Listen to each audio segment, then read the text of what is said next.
نماز تو وہ پڑھ لے گا، لیکن اس کی روح کو صحیح معنوں کے اندر جو تاثیر ہے اور غذا ہے وہ حاصل نہیں ہوگی۔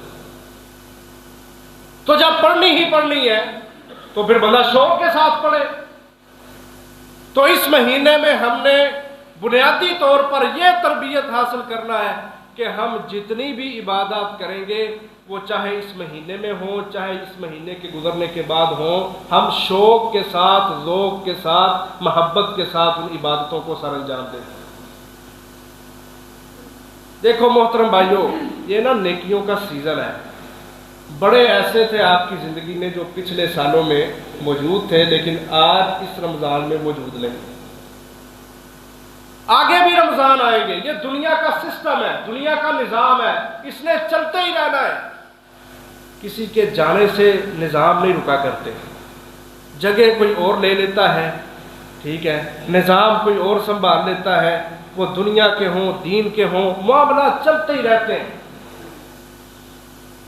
ہم یہ اپنی سوچ بنائیں کہ ہم نے، نبی علیہ السلام نے فرمایا نا نماز بھی پڑھو تو آخری سمجھ کے پڑھو۔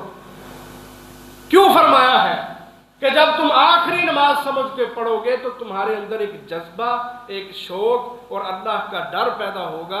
جب تم اس ڈر کے ساتھ نماز پڑھو گے نا تو وہ نمازیں تمہارے دلوں پہ اثر انداز ہوں گی، یہ نمازیں ہوں گی جو تمہارے نجات کا سبب ہوں گی۔ اسی طرح اس رمضان کی ایک ایک گھڑی کو، ایک ایک لمحے کو، ایک ایک سیکنڈ، ایک ایک منٹ کو اس طرح گزاریں گویا کہ یہ آخری رمضان ہے میرا۔ یہ ایک فکر اپنے دلوں کے اندر پیدا کرنی ہے کہ پتہ نہیں اگلے سال نصیب ہو یا نہ ہو۔ اور یہ بڑی برکتوں والا مہینہ ہے۔ بعض اسلاف کہا کرتے تھے کہ اگر قبر والوں کو پوچھا جائے نا، مردوں کو پوچھا جائے کہ تم کیا چاہتے ہو، تو وہ یہ خواہش کریں کہ ہم دنیا میں واپس جا کے صرف ایک دن رمضان کے مہینے کا چاہتے ہیں تاکہ ہم عبادت کر لیں۔ ایک نیکی کا اجر 700 گنا تک بڑھا دیا جاتا ہے اس مہینے میں۔ ایک نیکی کا اجر، عام دنوں میں وہ 10 گنا ہوتا ہے، ماہ رمضان میں ایک نیکی اگر آپ کرتے ہیں تو آپ کو 700 نیکی کا اجر ملے گا۔ یہ اللہ نے ماحول بنا دیا، یہ مہینہ عبادتوں کا ہے، تو اپنی عبادت میں شوق پیدا کرنا ہے۔ جس طرح خوشبو کے بغیر پھول کی کوئی حیثیت نہیں نہ ہوتی، اسی طرح جس عبادت کے اندر شوق، جذبہ، رغبت، رہبت نہ ہو، ان عبادتوں کا بھی انسان کو کوئی فائدہ نہیں ہوتا۔ میں آپ کے سامنے چند مثالیں رکھتا ہوں۔ حضرت موسیٰ علیہ السلام 70 آدمیوں کو لے کے جا رہے ہیں، کہاں پہ؟ ہم اللہ کو دیکھنے کے لیے جا رہے ہیں۔ بنی اسرائیل نے کہا تھا نا کہ ہم ایمان نہیں لائیں گے جب تک ہم اللہ کو نہ دیکھ لیں، لن نؤمن لک حتی نری اللہ جہرا۔ 70 بندے تیار کیے ہیں، موسیٰ علیہ السلام اور 70 آدمی نکلے ہیں۔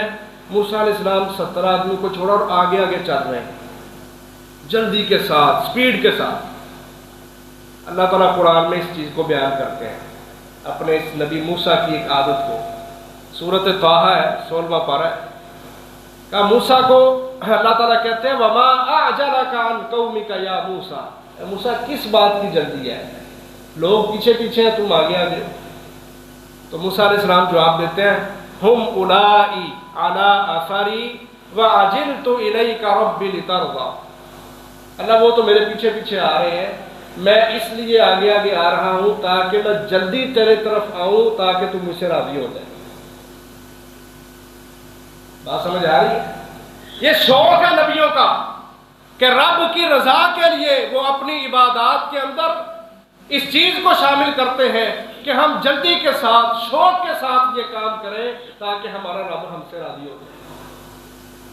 بڑے ایسے ہوں گے اس مہینے میں جنہوں نے ابھی زکوٰۃ نکالنی ہوگی، جنہوں نے ابھی خرچ کرنا ہوگا، اجر ان کو ملے گا، لیکن وہ سوچیں کہ کیا ہم نے پہلے ہی دنوں کے اندر، ابتدائی دنوں کے اندر ہی زکوٰۃ نکال دی ہے یا ساڑھے ہالے کھاتے نہیں سیدھے ہوں دے۔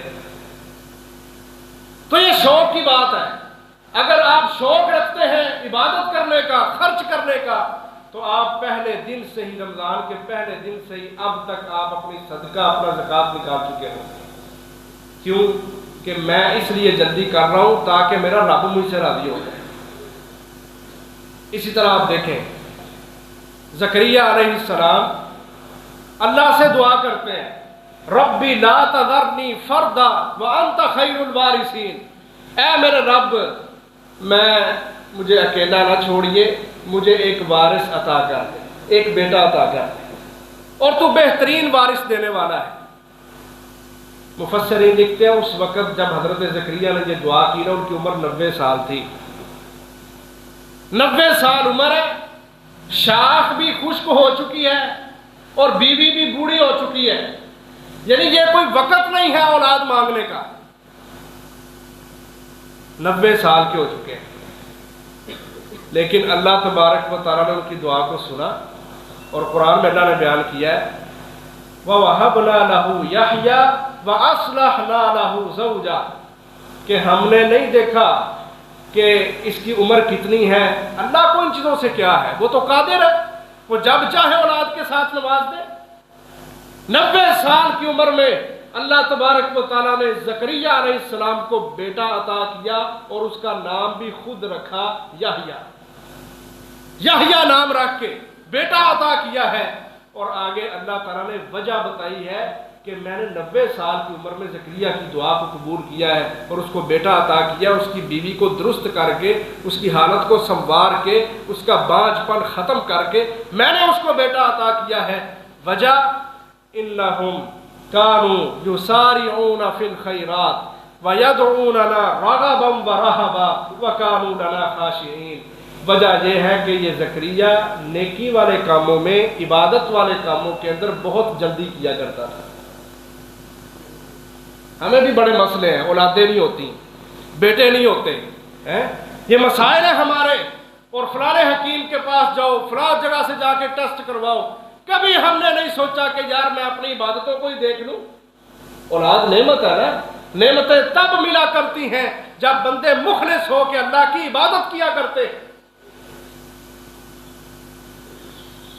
معلوم ہوا اس واقعے سے کہ اللہ تبارک و تعالیٰ جب لوگ اپنی عبادات میں شوق اور رغبت اللہ کو دکھاتے ہیں، اللہ تبارک و تعالیٰ ناممکن کو بھی ممکن بنا دیتا ہے۔ یہ دنیا کے ڈاکٹر ہیں، پڑھے لکھے جاہل، جو انسانوں کو مایوسیاں دیتے ہیں، اور یہ کام نہیں ہونا، بس ختم ہو گیا کام، ٹھیک ہے نا۔ یہ مایوسیاں اور جو رہی صحیح کسر وہ ہمارا سوشل میڈیا نکالتا ہے، دن رات خبریں چلتی ہیں، گھنٹے بعد نیوز آتی ہیں، پاکستان تباہ ہو گیا، فلانا جیت گیا، ایسے ہو گیا، ویسے ہو گیا، برباد کر کے رکھ دیا اس نے مسلم امہ کے جوانوں کو، اور ہمارے نوجوان مایوسیاں لیے پھرتے ہیں۔ کوئی چج سواد دی گل انہاں دے منہ چوں نہیں نکلے گی، جب بولیں گے اپنے ملک کو گالیاں، اپنے اداروں کو گالیاں، اپنے لوگوں کو گالیاں، اس کے علاوہ کچھ آتا ہی نہیں ان کو۔ اللہ سے نا امید ہو کے بیٹھے ہوئے ہیں، جس رب نے پیدا کیا ہے، جس کا کھاتے پیتے ہیں، جس کی زمین پہ رہتے ہیں، اس سے یہ نا امید ہو کے بیٹھے ہوئے ہیں کہ اس رب نے کیا کرنا ہے، جبکہ وہ رب 90 سال کی عمر میں بیٹا عطا کر رہا ہے۔ تو یہ عبادت کا جو شوق ہوتا ہے نا، اس کے ساتھ اللہ تبارک و تعالیٰ یہ نعمتیں عطا کرتے ہیں۔ اس رمضان کے مہینے میں عزیز بھائیو، یہ تربیت اپنے اندر پیدا کرو کہ میں نے اپنی عبادات میں، اپنی نماز میں، اپنے روزے میں، اپنے صدقات و زکوٰۃ و خیرات میں نے شوق پیدا کرنا ہے، رغبت پیدا کرنی ہے۔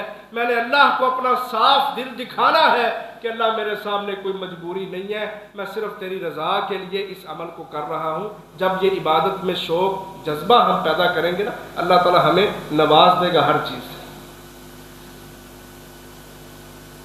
نبی اکرم صلی اللہ علیہ وسلم کو دیکھو، ہمارے اپنے نبی محمد کریم صلی اللہ علیہ وسلم، عبادتوں میں شوق کتنا ہے، عبادتوں کا جذبہ کتنا ہے۔ سنن نسائی میں حضرت حذیفہ رضی اللہ عنہ بیان کرتے ہیں کہ اللہ کے نبی نے نماز شروع کی، آپ نے سورۃ البقرہ پڑھنی شروع کر دی۔ میں نے یہ سوچا کہ آپ تھوڑی سی تلاوت کریں گے، لیکن آپ پڑھتے ہی جا رہے ہیں۔ میرے دل میں خیال آیا ہو سکتا ہے کہ 100 آیات پڑھیں، لیکن آپ 100 آیات سے بھی آگے گزر گئے۔ حتیٰ کہ سورۃ البقرہ کو مکمل کر دیا ہے. 286 آیات ہے سورۃ بقرہ کی، 286 آیات، لیکن آپ نے مکمل کر دی. کہتے ہیں پھر یہاں پہ بس نہیں، آپ نے آگے سورۃ آل عمران بھی ختم کر دی، اس کے آگے سورۃ النساء ہے اس کو بھی ختم کر دیا. یہ 5.25 پارے بنتے ہیں.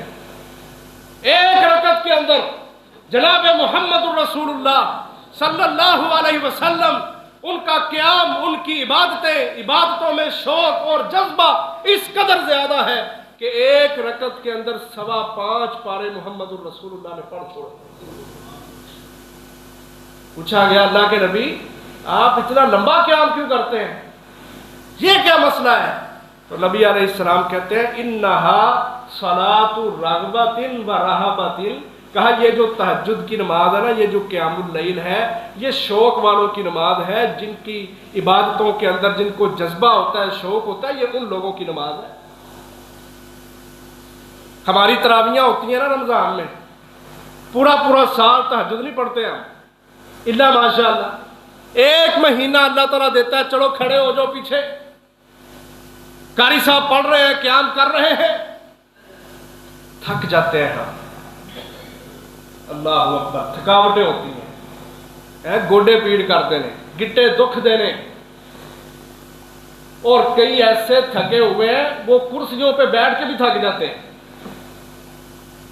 شوق نہیں ہے، جذبہ نہیں ہے، یہ احساس ہی نہیں ہے کہ میرے رب نے میرے اوپر احسان کیا ہے کہ رمضان جیسا برکتوں والا مہینہ مجھے عطا کر دیا ہے.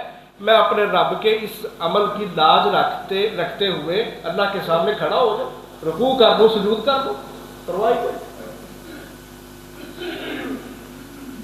اور یہیں پہ بس نہیں، آپ صحابہ کرام کو دیکھیں رضوان اللہ علیہم اجمعین. اللہ اکبر، واللہ ہے صحابہ کرام کو دکانداریوں کی، پیسے کمانے کی کوئی پرواہ نہیں ہوتی تھی. ان کو بس یہ فکر تھی ہم نے نیکیاں کیسے کمانی ہیں.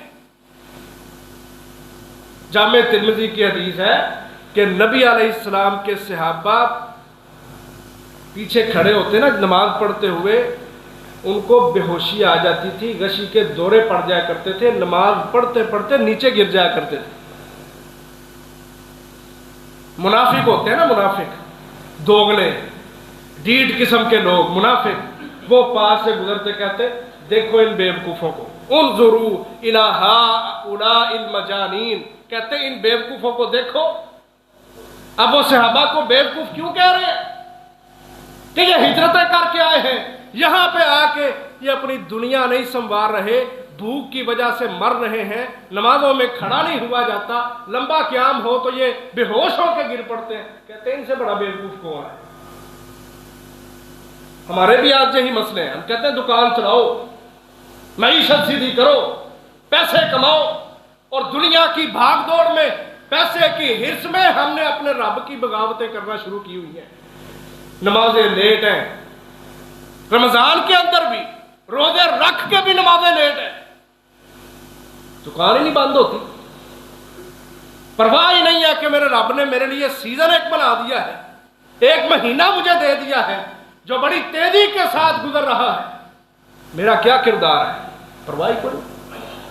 صحابہ کرام کا جو دور تھا نا جب وہ گر پڑتے تھے، ابھی جہاد نہیں فرض ہوا تھا، ابھی جہاد فرض نہیں ہوا تھا، ان کے پاس پیسے نہیں ہوتے تھے، مال و دولت ان کے پاس نہیں ہوتا تھا، جس کی وجہ سے بھوک تھی، فقر تھا، ضرورت مند تھے، لیکن اس سارے عمل کے باوجود اپنے رب کے ساتھ مخلص تھے. کبھی یہ نہیں کہا تھا کہ میرا پیٹ تو بھر نہیں رہا، میں اللہ کے سامنے کیسے کھڑا ہوں. انہوں نے اپنے پیٹ کی فکر نہیں کی، اللہ کے سامنے کھڑے ہوتے تھے، کھڑے ہوئے گر جایا کرتے تھے.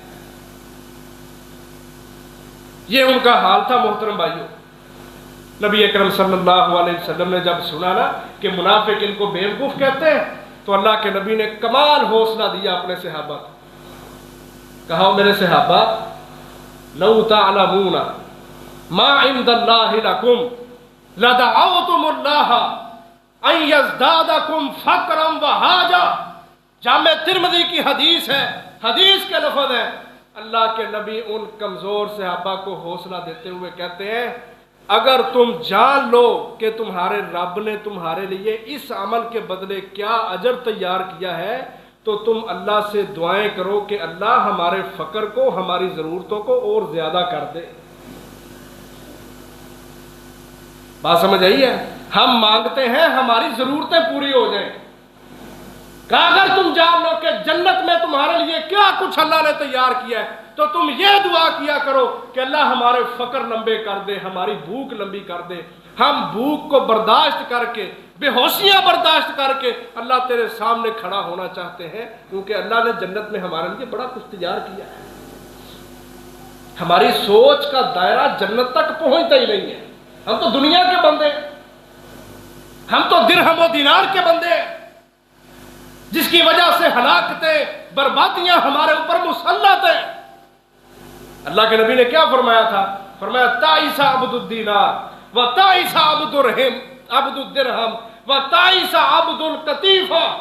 کہا درہم و دینار کا بندہ یہ مت سمجھے کہ بس ٹھیک ہے میں صبح و شام اچھا کھاتا پیتا ہوں، بہترین کپڑا پہنتا ہوں، خوبصورت بیوی میرے بغل میں ہوتی ہے، بہترین بچے اللہ نے مجھے عطا کیے ہیں۔ کہا یہ درہم و دینار کا بندہ تباہ و برباد ہو گیا ہے۔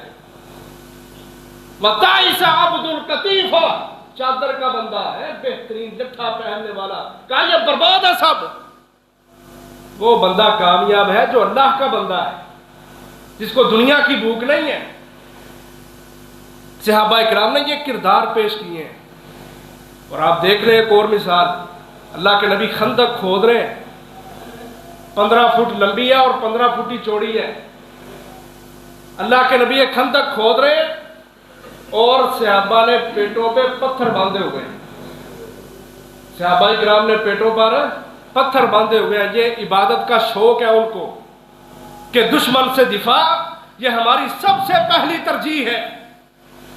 ہم نے اپنی دنیا میں سب سے پہلی ترجیح بنایا ہے اپنی دکانوں کو، اپنے پلازوں کو، اپنی فصلوں کو، اپنے پیسوں کو، جس کی وجہ سے ہم دنیا میں ذلیل ہو رہے ہیں۔ صحابہ اکرام نے سب سے پہلی ترجیح جو رکھی تھی وہ آخرت تھی۔ کفر سے اپنا بچاؤ کیسے کرنا ہے، دنیا میں کامیابیاں کیسے حاصل کرنا ہے، جنت کو کس طرح حاصل کرنا ہے، صحابہ کی اولین ترجیح یہ ہوا کرتی تھی۔ پیٹوں پہ پتھر باندھے، کسی صحابی نے شکایت ہی نہیں کی اللہ کے نبی کیا حال ہوا ہمارا، پرواہ کوئی نہیں۔ جانوں کو قربان کیا ہے، بھوک پیاس کو برداشت کیا ہے، پتھر باندھ کے اپنے پیٹوں پہ گزارا کیا ہے، اور خود ہمارے نبی محمد صلی اللہ علیہ وسلم نے اپنے پیٹ پہ 2 پتھر باندھے ہوئے۔ یہ ایک جامع کردار ہے صحابہ کا، لیکن جو عبادت ہے جہاد والی اس کو احسن طریقے کے ساتھ سر انجام دے رہے ہیں۔ کوئی پرواہ نہیں ہے مجھے بھوک پیاس کی، پتھر باندھے، دنیا کیا کہے گی، ٹینشن ہی نہیں ان چیزوں کی۔ اور دیکھ لو اللہ تعالیٰ نے ان کو کتنے انعامات دیے۔ اللہ اکبر، وہ دنیا کے کامیاب لوگ، دنیا کے رہنما لوگ، دنیا کو لیڈ کرنے والے لوگ، اللہ نے کہہ دیا جو ان جیسا ایمان لے کے آئے گا نا وہ بچے گا، جس کا ایمان صحابہ جیسا نہیں ہے اس کی کوئی بچت نہیں ہے۔ یہ نمونہ ہے تمہارے لیے، یہ لوگ اس طرح کا ایمان لے کے آؤ۔ یہ مثالیں ہیں محترم بھائیوں کہ عبادتوں کے اندر شوق تھا، ان کو جذبہ تھا صحابہ کے اندر۔ اور پھر یہیں پہ بس نہیں، حضرت عمر رضی اللہ عنہ، صحیح بخاری میں حدیث ہے، 3700 نمبر حدیث ہے، فجر کے وقت حملہ ہوا حضرت عمر پہ، جو مجوسی نے خنجر مارا تھا حضرت عمر کو رضی اللہ عنہ۔ اب حضرت عمر نماز کی حالت میں خنجر لگا ہے، پیچھے ہوتے ہوتے حضرت عبد الرحمن بن عوف کو آگے کیا کہ وہ نماز پڑھائے۔ وہ نماز پڑھا رہے، حضرت عمر بے ہوش ہو کے گر پڑے۔ نماز مکمل ہوتی ہے، حضرت عمر کو گھر لے جایا جاتا ہے۔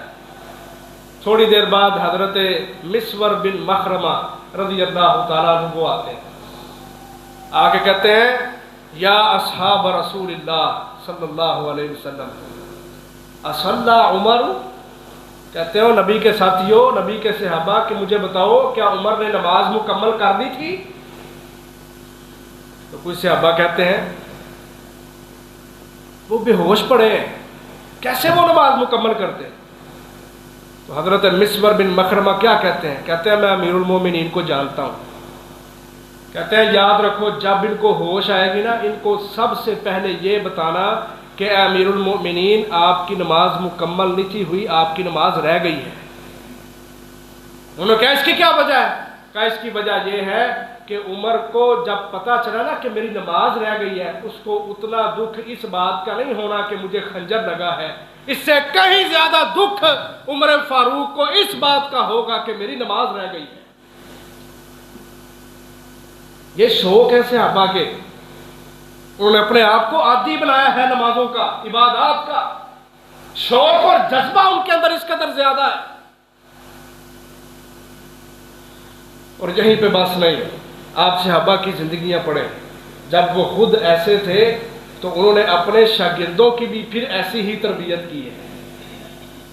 سید التابعین امام سعید بن مسیب رحمہ اللہ، اللہ اکبر، جلیل القدر تابعی ہیں. تابعی وہ ہوتا ہے جو صحابی کا شاگرد ہو. کہتے ہیں کتابوں میں لکھا ہوا ہے، کہتے ہیں 40 سال، امام ذہبی کی کتاب ہے سیر اعلام النبلاء، کہتے ہیں میری زندگی کے 40 سال ایسے گزرے ہیں کہ مؤذن مسجد میں اذان دیتا تھا اور میں اس کی اذان کے وقت مسجد میں موجود ہوتا تھا. ہر نماز کے وقت 40 سال کا عرصہ ایسا گزرا ہے میری زندگی میں، 5 نمازوں کے وقت مؤذن اذان دینے کے لیے آتا تھا، میں مسجد میں پہلے موجود ہوتا تھا. ہمارے اندر ہے یہ جذبہ. ہم تو عین وقت پہ آتے ہیں، جب ہم دیکھتے ہیں نا 2 منٹ رہ گئے پھر ہم مسجد میں پہنچتے ہیں اور جماعت کے ساتھ نماز پڑھ کے ہم سمجھتے ہیں بڑا تیر مار دیا ہم نے. یہ دیکھو زندگیاں انبیاء کی، صحابہ کرام کی، تبع تابعین تابعین کی، ان کی زندگیاں پڑھ کے دیکھیں آپ کس قدر شغف اور شوق ہے ان کو عبادتوں کا. دنیا کی پرواہ نہیں، دنیا جاتی ہے چلی جائے، یہ حقیقت ہے. اس دنیا کی نا سب سے بڑی حقیقت یہ ہے، یہ جو دنیا جس میں ہم جی رہے ہیں کہ یہ دنیا فانی ہے، یہ دھوکہ دینے والی ہے. اس کا دھوکہ کیا ہے؟ ذرا ایک مثال سے آپ سمجھیں کہ بندہ ساری زندگی محنت کرتا ہے، پیسے کماتا ہے، جب وہ کچھ کرنے کے قابل ہوتا ہے نا موت آ جاتی ہے. یہ ہے دھوکہ اس دنیا کا. جس نے محنت کی ہے، جس نے خون پسینہ بہایا ہے اور اب کچھ کرنے کے قابل ہوا تھا، کوئی الگ رہائش بنانے کے لیے، کوئی بیوی بچوں کا کچھ سوچنے کے لیے، تو سامنے موت آ کے کھڑی ہوئی ہے. اب یہ کیا کرے؟ محدثین کہا کرتے تھے لوگوں، اگر یہ پوری دنیا کسی انسان کے پاس ہو اور اس سے 2 گنا، یعنی اس طرح کی 2 دنیا اور اس کے پاس ہو، اور اس کے پاس موت کا فرشتہ آ کے کھڑا ہو، تو یہ 3 دنیا جو اس کو ملی ہیں یہ کس کام کی ہے کسی کام کی؟ یہ دنیا کی حقیقت اللہ نے قرآن میں ہمیں بتائی ہے. وَمَا الْحَيَاةُ الدُّنْيَا إِلَّا مَتَاعُ الْغُرُورِ. اور لوگوں یہ دنیا دھوکہ ہے، دھوکہ دینے والی ہے. تم بڑی محنت کرو گے، بڑا خون پسینہ بہاؤ گے، بڑا اس کو کماؤ گے، لیکن بالآخر جب تم کچھ کرنے کے قابل ہوگے تو یہ موت تمہیں آ کے لے جائے گی. یہ دنیا بہت بڑا دھوکہ تمہیں دینے والی ہے. اللہ کرے ہمیں یہ حقیقت سمجھ آ جائے. اور جب بندہ اپنی خواہشات کو قربان کرتا ہے نا، پھر عبادت کا جذبہ اس میں پیدا ہوتا ہے. اب ہماری خواہش کیا ہے؟ اب میری بات کو محسوس نہ کرنا، معذرت کے ساتھ صرف حقیقت بیان کرنا چاہتا ہوں کہ ہمارے جو بازاری لوگ ہیں، یہ مطلب جن کی دکانیں ہیں بازاروں کے اندر، تاجر طبقہ جو ان سے، اب ان کی زبانوں پہ پتہ کیا باتیں ہیں؟ کہتے ہیں سیزن لانا ہے، سیزن لانا ہے، ٹکا کے عید لانی ہے. رمضان جو نیکیوں کا مہینہ ہے، جس کے اندر خرچ کرنا، ایثار کرنا، یہ ہر مومن مسلمان کی ذمہ داری ہے. ہمارا تاجر چاہے وہ کپڑے والا ہو، چاہے وہ کوئی گوشت بیچنے والا ہو، چاہے وہ کسی بھی قسم کا کوئی کاروبار کر رہا ہے، اس نے ہر چیز کے پیچھے، ہر کلو کے پیچھے 100-200 ریٹ بڑھا دیا. یہ رمضان گزار رہے ہیں اور پھر آپ ان کو تاجر کہہ سکتے ہیں؟ میں تو ڈاکو کہتا ہوتا ہوں کہ یہ تاجر نہیں ہے. ان کی نظریں ہیں لوگوں کی جیبوں پہ اور کہتے ہیں ہم سیزن لگا رہے ہیں، ہم سیزن لگا رہے ہیں، ہم عید لگا رہے ہیں. اللہ اکبر. صحابہ اکرام رضوان اللہ علیہم اجمعین، حضرت عبد الرحمن بن عوف 700